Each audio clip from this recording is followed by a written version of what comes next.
Ready? Let's go. This is your This is your confirmation. It is that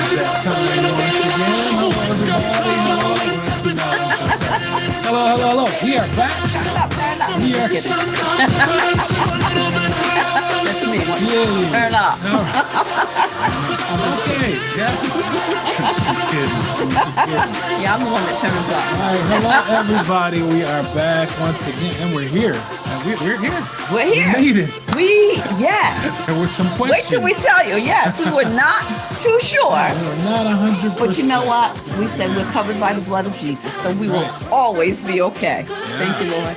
Cool. They did something new with Spotify. Did they? There's always new stuff coming up. All right, I'm still trying to invite a few people here because we were like learning new stuff as we were going along. Yeah. And yes, we are. the wonderfulness of Facebook continues to change itself over time. All So the time. just bear with us here as we tag a couple more people in here.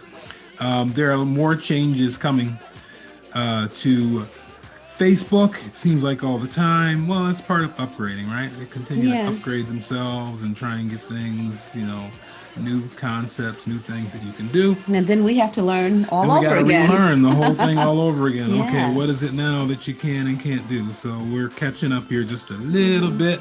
So just inviting a couple people, and you can do the same because this may be your last opportunity this week to invite people directly. So if you want to invite some people, now is a quick chance to do that. I always like to invite folks from our church and some of our close friends to join us here on Saturday night.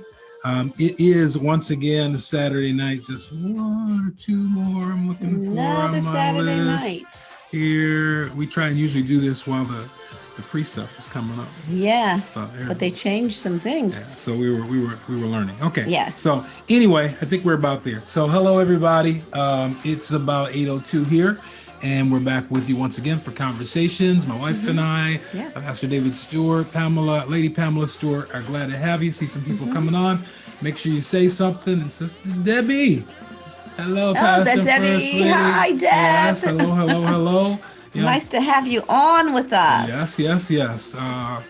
Glad that for those who are coming along in various ways and different things. And again, glad to have you connected up with us this week. Want to remind you that if you want to get in the conversation, you can always call us. The number here is area code 951-799-9032.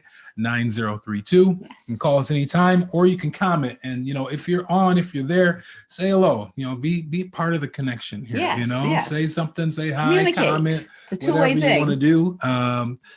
Just get involved. Glad to have you. Man, we had a great time last Sunday. Yes, we did. Oh, my goodness. Last Sunday We was talked Easter. about it. We had actually the whole Easter season, Yes, we did. and so we had some good services throughout the week. And last Sunday, it was so good to see the people of God back together in the church. Yes, it really felt good. It felt good to see everyone. It's definitely a different experience. Right? Exactly. And Friday night, we had our first communion in a year. A year. Yes. Yeah, because of all the restrictions and safety things. But we had these cute little separate vials.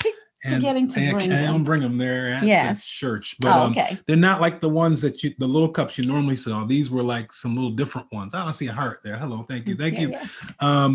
These were a little bit different for those that are there Friday, but they had a little bit of different piece or type of wafer in them, bread. And then the cups were like little tiny actual cups, rather than just the little shot glass looking things, mini shot glass things. They were like little communion cups. Yes. So, but above and beyond that, that's not the most important, significant part of it. It was good, really spiritually, good presence of the Lord. That was last Friday in our Good Friday service. And then Sunday, the people really came. We had a lot of people there. We had made additional preparations for things. People brought their kids back. We had a separate children's church going on in the back, and we were taking temperatures of people coming in, and we added a few more chairs just to make sure there was space and so that people weren't on top of each other. So it really worked out very well. The kids were involved. We had special music and dancing and of course, ministry and worship. A great experience. I'm still feeling good about last Sunday. Yes, it was really good. Yeah, it's It was still carrying just with me. nice to have, Mhm. to be able to have people Mhm. in the church again. It was very nice. It was And very so nice. it was kind And of a we're being very safe Yeah. still. Mhm. And we have been very blessed Mhm. that we haven't lost anyone Yes. to coronavirus. Absolutely. Absolutely. And no one has really, really been sick. There have been a couple They've been, people but, that but have been we were sick. able to right? quarantine. They were Mhm. quarantined, and Mhm. they were very careful, about Yeah, being around the people. protocols definitely work from a church perspective, and thank God, the people that have gone through it pretty well. Yes. And so we thank God for His protection throughout. We have had protocols. We've had times where people were quarantined or asked to stay home for a couple of weeks just in case. And they did Most so. of those cases turned out to be non-significant, or in some cases just not an actual issue. Right. But thank God for protection. Thank God for wisdom. Exactly. You need both, and right? thank God, God for gives us people that are wisdom. considerate. Yes, You know, for we sure. have to have consideration for other people doing this. That was one of the things you were asking me. I was on with Bishop David Evans last Yes. night, and some pastors, and you asked me some of the things he said. One of the things that he said, which I thought was really poignant, was he said that we've learned from this how little people care about their neighbors, which is a hurtful thing to say, Yes. but a factual thing. I mean, we've learned, because the whole idea of mass, well, I think what we've learned is how distrustful people are versus that kind of consideration. Right. People just don't trust what they hear, and they don't believe what people have said, especially when they come from higher up, from government, from organized groups, even in the medical field. They just don't believe it, what they hear. And so as a result of that, they're very resistant to what people say, even when sometimes it's a precaution that, it maybe it takes a little bit away from you in terms of, okay, I got to work a little bit more to breathe. It's not quite as comfortable. It's more comfort thing than anything else. Yeah, because they are, it does become uncomfortable. Especially for a long period of time. If you have to do it for if you have to wear the mask for a long period of time, because I know there have been a few times where I have actually experienced having a headache, like when we had to fly to Delaware for my uncle's funeral. We had to wear the mask in the airport, on the plane, and because we are careful and cautious, we want everyone else to be safe, we wore the mask in the house. Right. And there were times where I did have to step outside and take fresh air because I really did get a headache. Yeah. But it's actually something that you adapt to, because from my vantage point in the science world, in the medical world, those who are nurses, those who are work in the medical professions, along with those who work in the science professions and the technology professions, there are people that wear masks like that every day for 8+ hours straight. Right. And we've had this discussion at my job, because we have scientists and labs and things. And, there are people that wear those masks routinely. That's what they do. They do adjust to them. There are some times when you have to go somewhere and get a little bit of a break. Yes. It can make you sometimes feel a little bit warmer, et cetera, so forth. But it's doable. And if it's the weighing of, this is to help protect others from getting sick or even death. Yes. That's the thing it's really hard to understand about the behavior of this country. And not just this country, but elsewhere as well, that, we are so focused on other things versus helping save someone's life. Right. And some of it is understandable. There is certainly a balance between the financial aspects of all these things versus, trying to wear these masks. Right. But, when it comes down to entertainment, I want to go out and play. Yeah. I want to go party. Want to go to and I don't want to have to be bothered with that. Right. That is where, is that really a reasonable trade-off versus potentially being responsible for hundreds and thousands of people becoming sick and even potentially dying?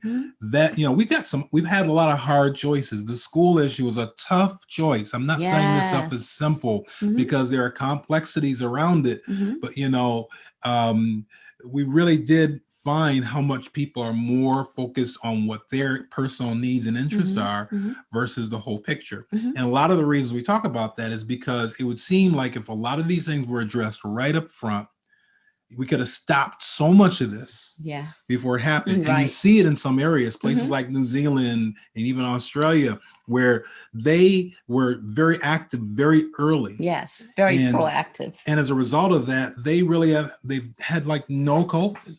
Right. I was talking to Lesotho inside of South Africa, a country inside of South Africa this week, and I'm talking how things went there. And again, very, very little, because they're fairly isolated, and they isolated with themselves. Right. So the traffic in and out, they were very careful and conscious with.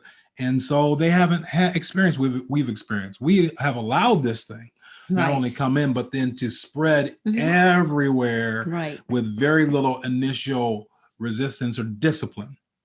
Right. I agree. Yes. And as a result of that, we have a much bigger problem. And these variants that we talk about are an example of that, because the more it spreads, the more opportunity to create these variants. And the variants are typically worse than the initial. Right. And the reason for that is because the variants are things that have learned to live when other variations die. Okay, scientists. Yeah. So they become stronger, they become more contagious, they become more deadly as time goes and goes. In other words, if we don't stop the spread, it just gets worse and worse. You know, so it's something that we have to definitely be conscious and careful of. I saw a note from Kev Johnson, the Johnson family. I know they are remembering right now the 1-year death of Sister King from Anna Temple. And so our love goes out to you guys that are celebrating, because this weekend is I've seen some things going on we've talked about a little bit. So we want to think about them.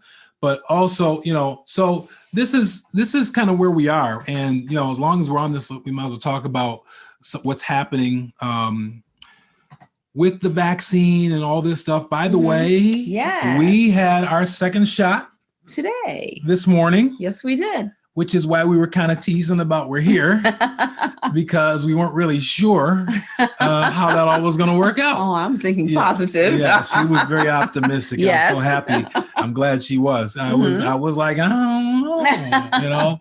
Because what we have heard, and I actually had a couple people at my job over the past week that had their second shots, and one was younger and one was kind of in between.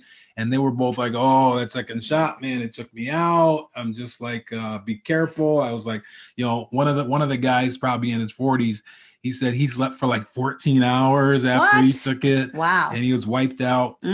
But you know, he lives off of caffeine. Yes, he does. And the way that he works, he's not the healthiest. I suspect that his body just needed to shut down anyway. Probably. And, you know, so some of that has something to do with it too. You know, the other guy was much younger, in his 20s, and he was saying also it was rough. You know, for about 24 hours. Now, we got a shot this morning, and I really don't feel too bad at all. I mean, a little tired, but kind of typical tired for me on a weekend on Saturday. Yeah, you know. So I don't feel too bad. How you feel? No, I feel pretty good. My arm's a little sore.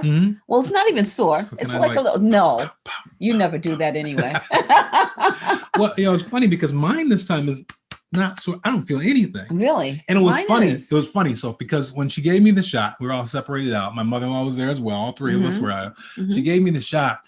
I'll be totally honest about this. When she gave me that shot, I said a quick little prayer before that needle came. Saw that needle come. I'm like, Lord Jesus, okay, in your hands, Lord. I mean, it's a serious thing, right? It is. You know, yes, we have, you know, what we think and, you know, logic and all this, but there's some emotion in here, and you know, you don't know how things are going to happen to you. Really, right? This is very true. So I said a little prayer. Yes, she was really good. I barely.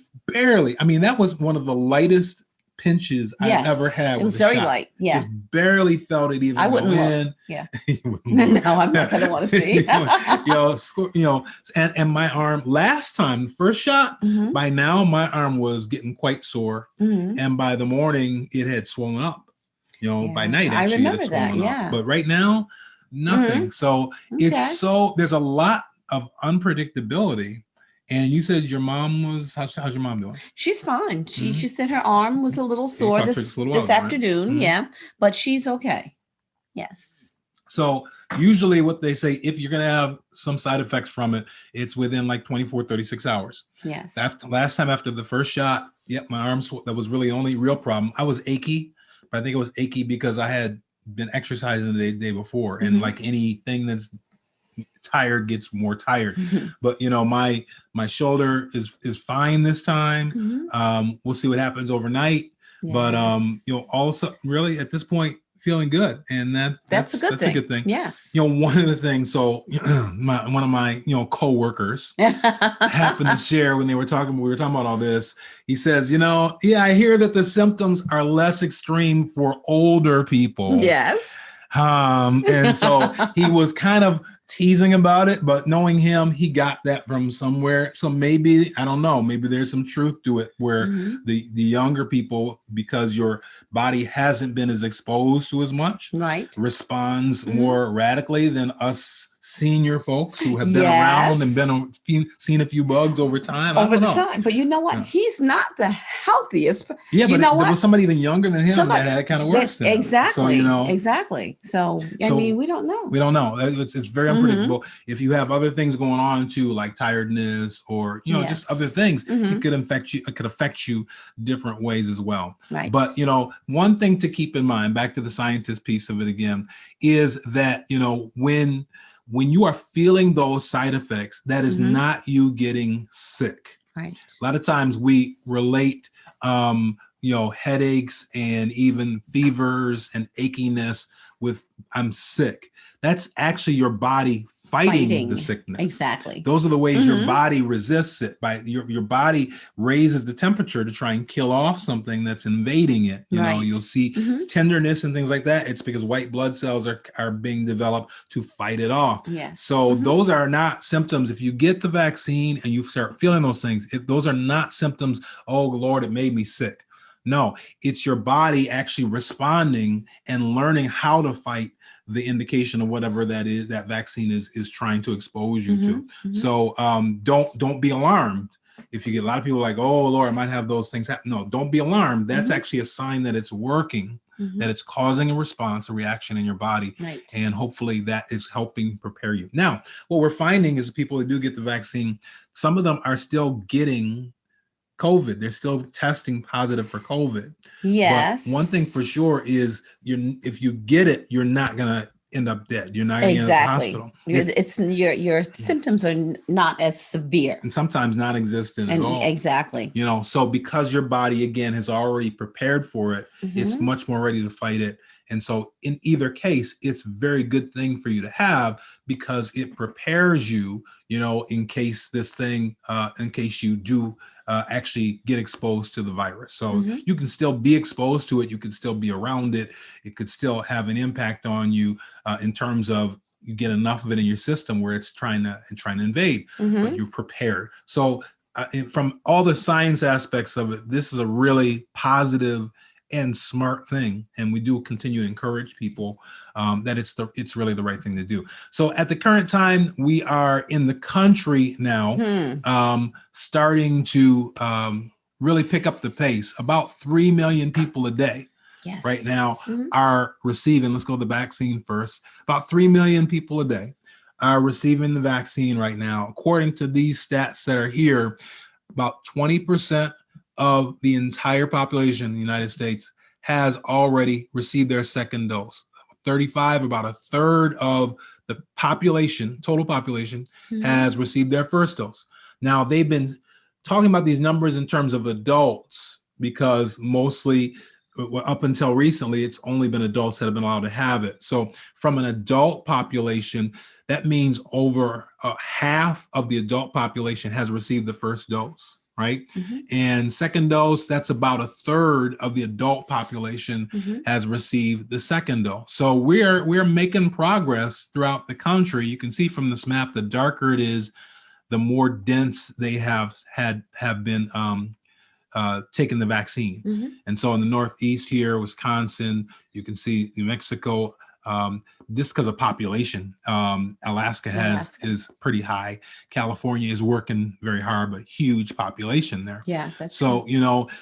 It's happening. The southern states are coming along, and the United States overall, in comparison with where everybody else is in the world, is not the top, but amongst the major, I want to say major, but the technical countries. Yes. We're doing pretty good. We're well ahead of places like the United Kingdom. I think the United Kingdom maybe I think was in 30th. Just this.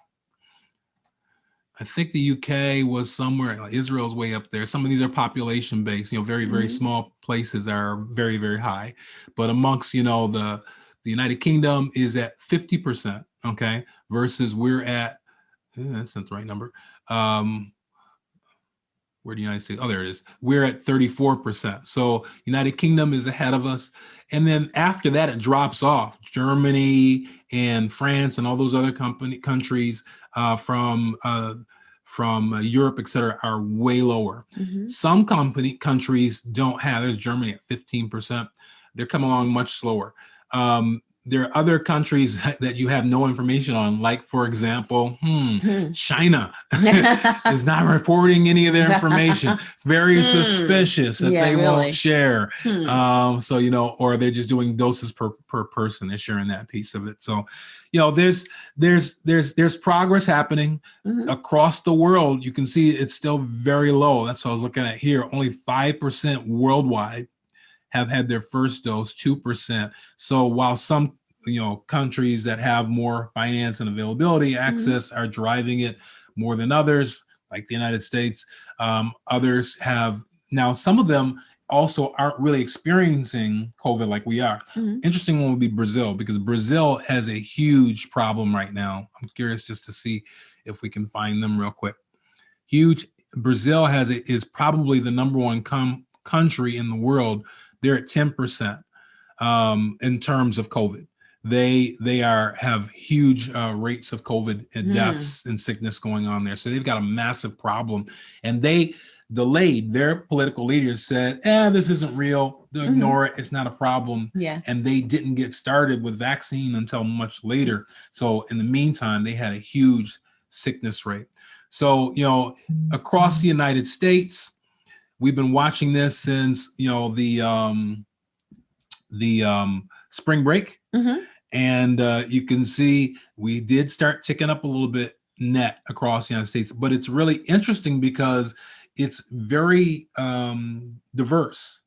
The southern states, where you think you would have seen a lot because of all the spring break stuff happening on there, has not seen that much. The Northeast has been the worst. California has been pretty flat. If you look at what has happened in California, pretty flat. They haven't really seen a huge increase. And they were up there. And they were a really tough area. So they weren't as affected. I guess a lot of people in California don't go on spring break because it's warm there anyway. Yeah, right. New York and Pennsylvania are about the same. We've seen an increase. You can see the spike there. Pennsylvania looks about the same. Most of the northeastern states experience some level, but not huge. But the worst right now is Michigan. Michigan, huge spike. People have been talking about it. I don't know what y'all did in Michigan. I don't know what happened in Michigan, but huge spike. You can see they're almost back to the levels that we were at around Christmas time. So they have a real problem there. And so they're desperately asking now, can we have more vaccines? Can we get a higher alcohol? Because we have a real issue going on there. Wow. So very unique across all the country. You can see that it just shot up after spring break time. So they all went to Florida. I don't know. Mostly the younger people that now are experiencing it, partly because we have vaccinated from the older down. Yes, that's true. And that has also impacted the death rates. If we went to see that, the number of people now that are getting sick, the death rate has dropped quite a bit. But you don't have to hear all the talk about the nursing homes and all the senior citizens dying out. They were vaccinated first, but then you went from that down. Now you're down to mostly 16 and up across most of the country now, or will be within the next couple of weeks. So it's mostly the young people, and it's moved from being just the college age group to being that high school and middle school age group. So I see that look on your face, right? Because now you have kids going back to school. Yes. A lot of people after January decided Which is start necessary. doing that. Yes. But now you're starting to see the effects. And from what they're hearing and observing is it's not so much what's happening in the school. Exactly. It's what's happening Outside. after school, around school. Exactly. In the community. Right. Exactly. Right. Because the schools are they're being careful. They are trying to follow protocol. They're taking the temperatures, before the children even enter the building, and we are encouraging staff to have the vaccine. So it's like you said, it's not that they are getting coronavirus in the school. Right. It's what's happening outside the school. And some of it too, again. Actually, school has actually been rather safe. It has been for quite a bit of time. Yes. But now they're starting back into like sports. And again, it's not this, they're saying it's not the kids that are in the sport.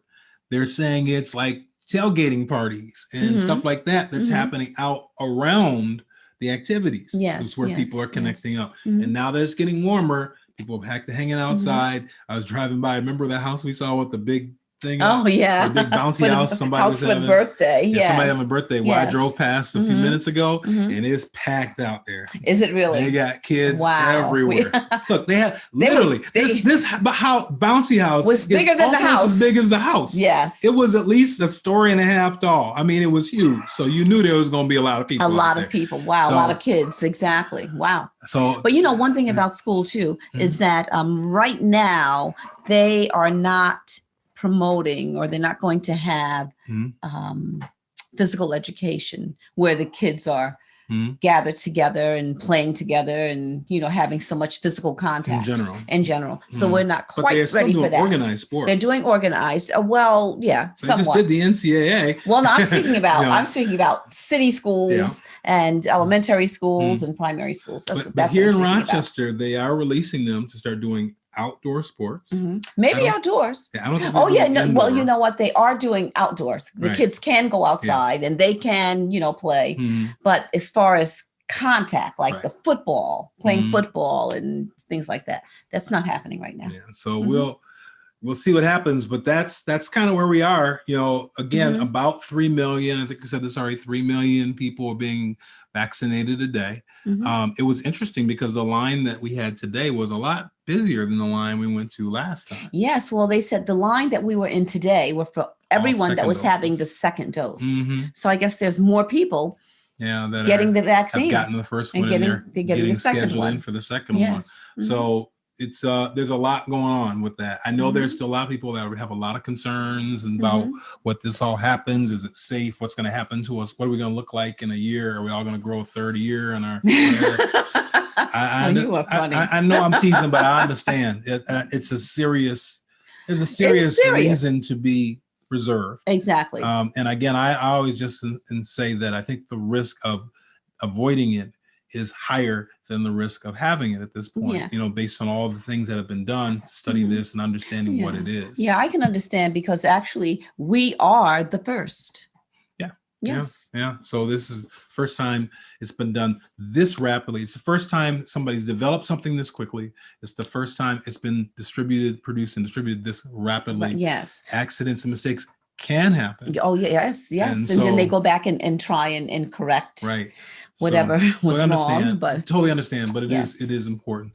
So, we wanted to talk about the case of the decade that's going on. Isn't that something? It really is. The Derek Chauvin case is. now is happening. It's we've been watching it now for 2 weeks, and it's been really interesting. Very to watch. interesting. Yes, very interesting. It's not that often. I mean, court TV used to be something that people used to go and watch, and that kind of faded off. That's actually started with OJ. Yes, I love court TV. With the O.J. Simpson case, Yes. that's what that whole concept of Mhm. watching court cases Right. really blew up. And it's kind of faded down quite a bit over the years, but this Mhm. has people really watching. So why do you think this particular case is getting so much attention? Well, because of the climate of and what's going on right now in America, Mhm. specifically. Mhm. We're dealing with policing. We have our concerns with policing. We have our concerns with racism Mhm. and disparity. Mhm. So that's why it's a very important case, Yeah. because it can make changes Mhm. in policing, Mhm. based on the witnesses that we have and the specialist. Mhm. It can change the way that police are Mhm. trained, Mhm. which is something that we are all concerned with. Right. So there are a lot of reasons that this is a very important case. It is the most watched and most important case, well, I would say, since O.J. Simpson. Yeah, it's the policing, the concept of what policing is and is not, Right. defining what is you doing your job as a police person, Right. dealing with rough, tough situations Mhm. versus what is going too far is really what's at stake here. Exactly. Right? There's a huge question, and what Derek Chauvin and his defense are going to try and say is that, look, he was working in the responsibility of his job, and it's not really his fault that this person died as a result of that. And there, by the way the law works right now, it defends the police officers against that kind of a situation. And that's the issue. Right. If That's the they problem. are doing their duty, they're doing their job, right? And somebody, let's say, forget for a moment the neck and the knee situation, the knee and the neck situation. They're arresting him and he has a heart attack, right? He falls out, right? They would not be held responsible for that, right? They would say that it was in the line of duty. This person died. We were trying to get control of him. He died. Boom. That is the defense of the policemen, their protection in doing their job, right? But the question is, if you were just an ordinary person and you said boom, right? Or if, let's say, you're doing something more rough, like there were carjackings that are going on right now in our area, right? And if in the midst of trying to steal somebody's car, somebody got killed, you would be responsible for it because you initiated the actions that resulted in somebody dying. Exactly. So all the repercussions of what you did, not just what you did, but all the repercussions, right? Yeah, well, there's a term for that in law. It's called the but-for clause. But for the fact that you put your knee on someone's neck, if it was not for that, the person would be alive. Yeah. So if I hadn't tried to hijack your car, and then you wouldn't have crashed on the side of the road. Exactly. All the damages that get done, you were responsible for, because for the car, for the pole they hit, for any other cars they hit, you are responsible. You're because responsible. if you had not initiated that action, but for all these things, right? Exactly. Somebody died, you're responsible for murder. You're responsible for their death, right? So in the police officer's position, it switches around, and they are protected in doing their job. And that's what needs to change. So now the question, and to some degree they have to be, right? Because if somebody is trying to rob somebody and they shoot that person because that person has a gun and he's shooting other people, they can't be held responsible for that. So it can't completely go away. That protection is there for a reason.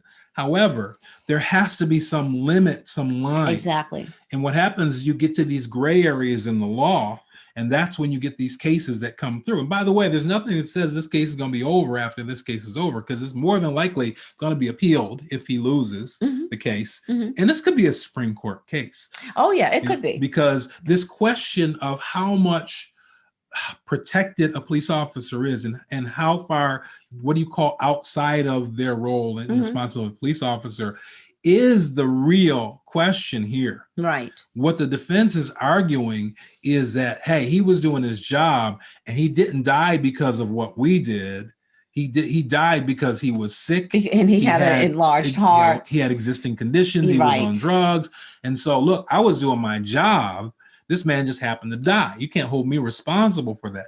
That's the argument. That's the argument. That Right? is the argument. Mhm. And you know something you have to understand Mhm. when you are trying a case, Mhm. the defense and the prosecution, you have to understand or know both sides Mhm. or both arguments of the case. What they're going to try and what argue. they're going to argue, Right. so that you can try and deflect Mhm. what they are saying or what they're coming with. So the prosecutor is coming in this and they're saying, no. But if Yes. you hadn't have treated him, not from you arresting him, Mhm. but if you had not had your knee on his neck like that, Yes. all that time, Right. he would not have died. He would not have died. And so all the casework you saw this week were professionals coming in to Mhm. try and validate that no. Mhm. Yeah, he had a bad heart. Yeah, he may have had some drugs in his system. We know exactly how much.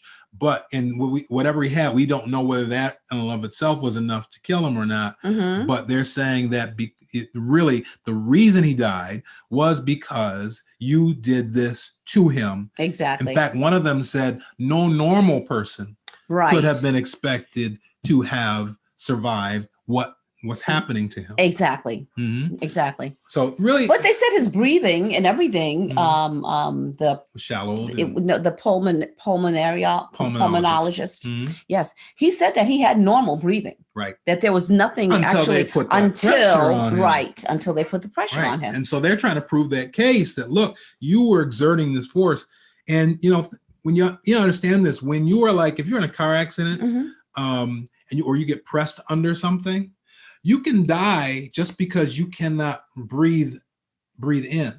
In other words, you have a lot of pressure on you. Somebody Yes. sits on you, Right. right? Right. If somebody literally sat on you for an extended period of time, And your lungs you cannot open your lungs right large enough and to that's what continue to get happened. air, you will die of You that, will die. right? Exactly. You can be as healthy as you want to be. Exactly. And some people will die faster than others Mhm. because their body is more tolerant to more or less Mhm. oxygen. Yes. So that's not the question of how tolerant they are. It's a question of, did this act that you did Mhm. cause that person to not be able to survive right under that situation? Exactly. So Mhm. this case continued. The first week we saw a lot of people which were eyewitnesses and what they saw and what they experienced. This week has been about really professionals that have come and described the science behind what was the cause of death. Right. Now what we still haven't gotten to is sooner or later the defense is going to come back. Oh yes. And when it's their turn, because prosecutors first, Mhm. they're going to come back and I'm sure they're going to have their experts and they're going to be arguing what they think is, the reason why this person died and why that Derek should not be held responsible. But this really it's a critical case and decision. It really is. This case, like the O.J. Simpson case, Mhm. will be a staple case. Mhm. Staple case meaning it will be a case that will be studied when you are in law school. Yep. It will be a case that you will have to refer to, and it will give you different examples of what should and what should not be done and how you can apply the law to it. Mhm. So this will be a staple case. And then applying the law, and also this will definitely, hopefully, affect policing as well. It will. Like I said, yes, it will. I think it will. It will. It will force retraining the police. I hope in a it different does. way. We hope so. Because they keep kind of bypassing the issue. Mhm. They what they have tried to do, in some degree it happened here, is they blame the individual police officers' behavior Mhm. versus the system. Right. So you saw the chief of police last week come up and say, nope, we don't train that way. That wasn't us. Exactly. No, we didn't tell them to do that. Well, right? Yes. Yeah, I mean, straight up. He's like, look, no, we do not. This is not how we train. And there was 2 or 3 or 4 of them came up, said the same thing. No. That's not how we train them. That's not how we instruct And they them. want that to be known. However, they do show them, from what I understood, in police training, they do show them ways or things that you should not do. So I believe that was one of the things, right? But they, you have police that take it upon themselves to do it anyway. Right. So, but the police departments and the police chiefs are being very adamant that we do not train them this way. Well, think about it. When you have senior officers out on the street, right, and they're basically saying, yeah, they showed you this, but here's the reality out here on the streets. You got to do what you got to do, right? So this is what you do. This is how we handle it, right? And so even though they can be saying, no, our training is this, the reality, if there's a reality that there are people out there that are pushing the envelope and going above and beyond because they're saying, hey, that don't work in reality. This is what you got to do. They still have an inherent issue going on. They do. Right? Exactly. And so the whole system, process, people, it's a holistic thing. You can't just say, okay, we're going to deal with one piece of it and not deal with the whole. And so it's, where we go with this. So here in Rochester, we've had a lot of visibility. We've been kind of like this incubator for policing this past year because of what happened here with Daniel Prude, which was not long after George Floyd. And then several other things that have happened over the past year that have been now just microscoped, right? People have seen it all. Yes, and so they've been actively working to try and put together some new restrictions and guidelines in policing. Right. And so here's where you're trying to do some actual things to change the system. Yes. And, this is something that really needs to be done across the board. And, police, I keep saying, to me, there ought to be, there's got to be policeman conferences, right? Police conferences, right? Yeah, where course. they come in and they talk any about, organization has they talk about any things, business. safety things, new technologies, new techniques. I know on the forensic side, for example, they have conferences where they come in and they share new techniques we've learned, new forensic techniques. Right. I'm sure they have things in policing. Hey, we've got new billy clubs, we got new tasers. we got tasers, and they give instruction, just like all these other conferences we have for every other thing. There really ought to be a consortium of police organizations that come together to say, hey, look, we have a problem. We need to figure out how to fix it. And so let's talk and let's start coming up with some ideas, proposals amongst us in terms of the best way that we can both balance out, because there's a balance between the needs of the police officer in protecting himself and those around them and what they have to be able to do versus the protection of individuals in the community, right? What and how do we come up with some more concise guidelines, instructions, practices for balancing out those two things? I do like what several of the police officers, leaders now are saying, like the Minneapolis police chief, when he was up, he was saying that, and here in Rochester as well, there has to be an understanding that we are here to serve and protect, right? It's said in different words, but our role is to serve the people, right? We are a service organization to the people and not just the ones we think we like, right? It's important for us to understand our role to be fair and appropriate to everyone, because truth is they don't know often whether the person they're dealing with is truly a criminal or not. They are not the judge and jury. Right. So what they tend to do oftentimes is assume guilty until innocent. Yeah, right. So I think this guy did it. I'm gonna put together a case on him, and since I think it's him, I'm pretty sure it's him. I'm doing everything I can, assuming that this person's guilty, and find everything to support that. And they treat them that same way on the street. There was another story, I forget exactly where it was, of a guy, someone got a call, police agency got a call that domestic abuse. They go riding down the street. They don't know exactly where it is. They don't know exactly what the person looks like. They see a black man outside his house dumping his garbage. And so they pull up and say, hold up, man, hold up. Put your hands behind. And they take him down and put him in handcuffs. Right? He's just in front of his house dumping the garbage. It turned out it was a white man that the call was on, and it was down the street. The woman who called comes running out and said, that's not the guy. That's not the guy. And they got the guy, they saw a black man standing in front of a garbage can in front of a house in the neighborhood and tackled him down to put handcuffs on him and took him to jail. This is bad. You can't just assume anybody I see is guilty and I'll deal with whether they're not guilty later. Right? No. So there's got to be something better. It just seems like it is an extreme abuse of power and control. It can certainly be. That's what it is. Yeah. For some. And you have the senior officer, And then you have the newer officers that are in training. Right. They're going to follow that senior officer. Right. Their role. That's their role. They're Mhm. going to take their lead. Mhm. And that's a sad thing. Yeah. So, we'll hopefully there will be some transition. Hopefully this case will bring about some change. I don't know what else it takes, right? Because with the year that we've had, there have been so many things going on that if this doesn't drive for change, then what is? What is exactly? You have to, and we can't afford for this to just die and go away and go under the rug. No, and we can't let it just die with Derek Chauvin either. Exactly. Right. Once this case is over, okay, we're done die with that. Die with George on, Floyd. Right. We have to make sure that the effort continues on this thing to really drive for ultimate change. So what's happening right now is a lot bigger than Derek Chauvin, but it's very critical in terms of how the law views this case. Exactly. And views what was done. Exactly. And so with the things that they have, the things that we've all seen at this point, I don't know if this isn't enough to say that there was some abuse here and there was something wrong here, then we got a real issue. Exactly. And that's what a lot of people are saying. Right. If Derek Chauvin is not convicted, it's like giving the police the red light to go ahead and continue to do whatever it is they need to do. Right. To do what you're doing to people of color. And just say, hey, it was in the line of duty. It's the line of duty.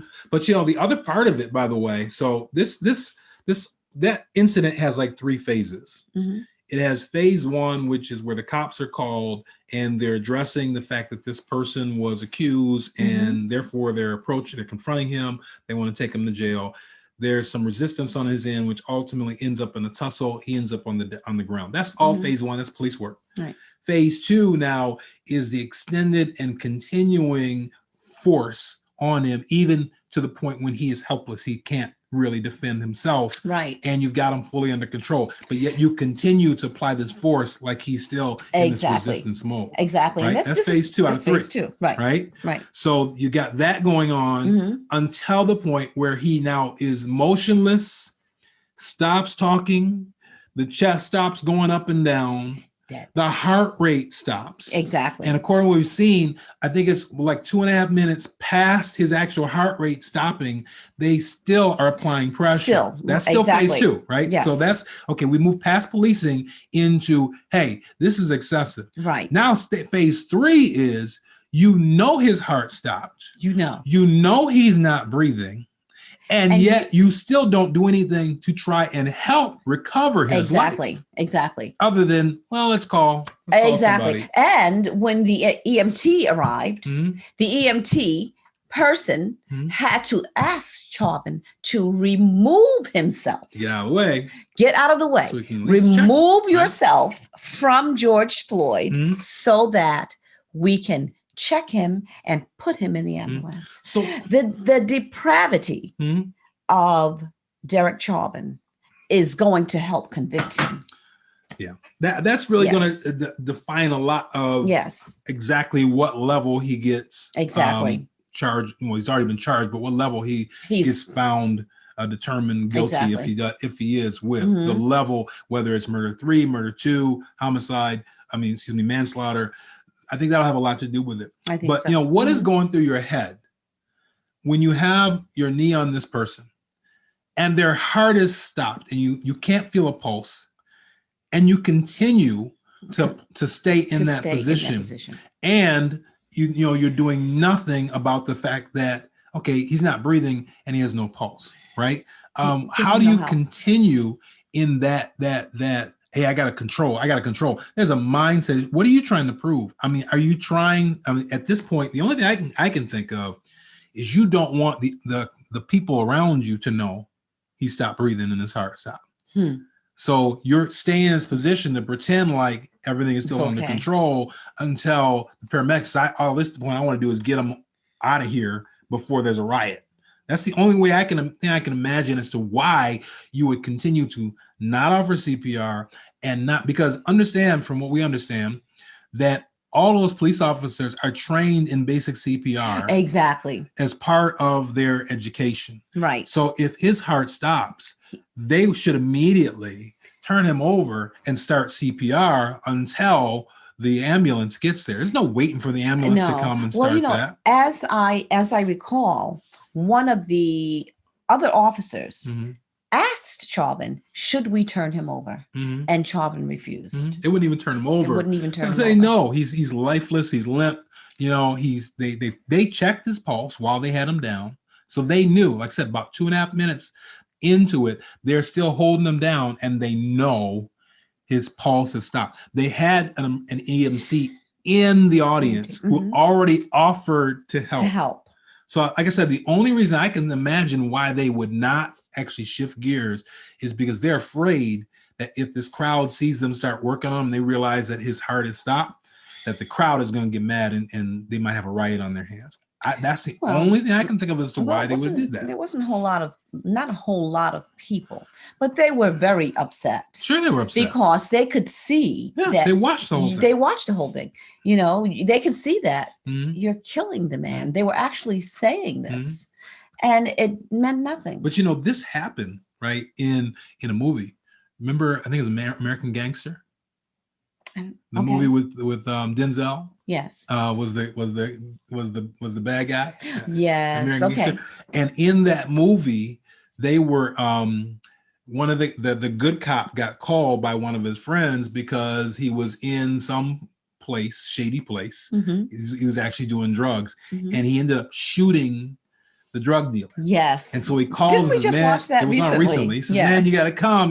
I need your help. Yes. And they go in there and he's dead. And they're afraid to take him outside because they're afraid if they go through that apartment complex, all these folks are going to get them. Butts, right? Yes. And so what they did was they wrapped him up and they had the ambulance come in and pretend like they were still treating him, like they were trying to get him to survive, right? Because they did not want the crowd to think that he was dead, right? And they would have gone off. As long as there was hope, they was like, look, we got to get this guy out of here. We got to tell y'all, let us through. We got to get him so he can live, right? I'm thinking that they were doing something like that, possibly, because that's the only reason I can imagine why they would not. They knew he was dead. So if he's dead, at least get off of him. Why are you going to keep there with you in the same position and watching? Should we turn? No, because I think they were afraid. I think Derek was afraid as much as that crowd, even though it was small, had been chiding him about you stop, you're going to kill him, you got to do, we can help, blah, blah, blah. I think by the time he realized that he was gone, he did not want to admit it in front of that crowd and have them come. But the problem with that is there was a possibility he could have been saved. He could have had been they saved. done something immediately. Right. And instead, he was more concerned about the crowd and allowed this man to die right underneath him. Right. That is really, that's like I said, that's 3. There's 1, 2, and that's 3. To do that and to allow that, he really, in my humble opinion, right, that it warrants murder. Because he knew the man was dying underneath him and did nothing to try and save him. So, watching this case as it unfolds over the next couple of weeks to see how this is treated and then what ultimately is shared with the jury and what that jury decides, it's going to be real interesting to see. Here's something else that I'm waiting for.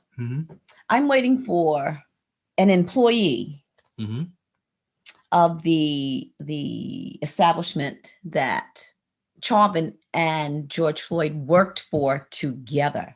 I'm waiting for someone to say that they actually knew each other. And, that points to even more depravity and heartlessness on Derek Chauvin's part. You knew this man, and not only that, George Floyd, supposedly, I don't know this, but it's said that he often avoided Chauvin. Yeah. And he did not want to work with him for whatever reason. There was a bit of some type of animosity. I don't say some type of conflict. I don't know what it was. Yeah. I wouldn't even say animosity. I say that he felt his spirit. It'll be interesting to see, number one, if the defense tries to say that, try and get that thrown out and say it's irrelevant. right? And, well, they may. I would expect them to. It'd be interesting to see if they try and present that. Look, this is non-relevant. The fact they happen to know each other, they happen to work in the same place, they know each other. You know, I could see them arguing. They could argue that down. They could argue. They could argue it down, but I think it would be a good point for the prosecution to make. What the witnesses say. Exactly. If the witnesses come up and say, yeah, they knew each other, and I heard them say this and them say that. Well, no, and I'm not saying that there will be any hearsay, she said, because those are things that you actually cannot prove. True. But you can prove that they did work together. No, but they can say, I heard him say, or I heard him say, right? That's not hearsay, right? I'm a witness to the fact that Derek Chauvin or George Floyd said that he did such and such. You know, that if it's direct, they can speak to what they directly heard. They can't hear that I heard this was going on. Right? I heard they didn't like each other. But if Derek Chauvin says I didn't like that guy or that guy's a problem, they can say that. They could say that, right? So, but I think it would be good for a good point for the prosecution to make, because of course the defense, or they're going to do their job, and you know, they're going to try and shoot it down. Yeah. So we're going on our third week. We'll see what happens. There's more to come, obviously, and then the defense, how long or short their response is going to be. But I'm sure they're going to bring in medical witnesses to try and disprove that this was the responsibility of the neck on the knee on the neck. And they may even try and say that, look, that really is not something that would cause this kind of death. So more to come on that. And we'll talk about that, I'm sure, in future weeks to come. So our time is winding up. We do want to say, first of all, you know, a bid farewell and to the family of DMX who passed away this week. So sad. You know, it's very sad. It is sad. I think it was 50 years old. Yes. And, you know, we saw some clips that he has shared in the past about his struggle with drugs. And the thing that really struck me the most was a clip that they played of him sharing how he had gotten on drugs when I think he was 14 years old. 14. And he was introduced to drugs by someone who was his mentor at the time. The fact that somebody who was an adult and a senior, and he was really upset and really crying about, why would somebody who knows you look up to them do this to you? Right. And put you on this kind of track. And obviously struggled with this all of his life. You know, as a result of that relationship. So why would an adult who knows how problematic this would be, look for a kid that's looking up to him and introduce him to that lifestyle? To that life, yes. You know, I don't even understand why people introduce people like smoking. Yeah. You know, why do you do that? Because this is not a good thing. This is a problematic thing for people across their life. You know, so it's sad to see that someone who's talented and has potential and does apparently believe in God, and you know, and I don't know the details of all of that, but you know, all that potential there and lost with a battle against drug addiction. It's a very sad thing. So we pray for him and the family, particularly those around him, his children, that, you know, God would both comfort and also help them to see a light and to go in the right direction as a result of everything that's happening. So we're winding up. Our time is about up for the evening. Hopefully you have enjoyed being with us. If you catch this later, hope you enjoy that as well. I do want to remind you about our YouTube channel. You can go to our YouTube channel and you can pick up this or any other previous episodes if you have missed them in the past. They are all here, well, at least for the past few months when we started actually the channel. And so you can go up here. This is our last one, with last week's one, which was pretty cool. Talking about Satan sneakers and all that stuff. But, you know, they're up here and there's different views. This is all of them. You can go to the videos place if you want to see actually all of them. They are all the ones that we have recorded over the past several months are here for your review. The channels page connects up. We don't have it connected here yet, but we'll connect up to like our church page. And now we have a DPC Kids page as well. So all those things are here. You can go check these out at any time. I also want to encourage you to subscribe.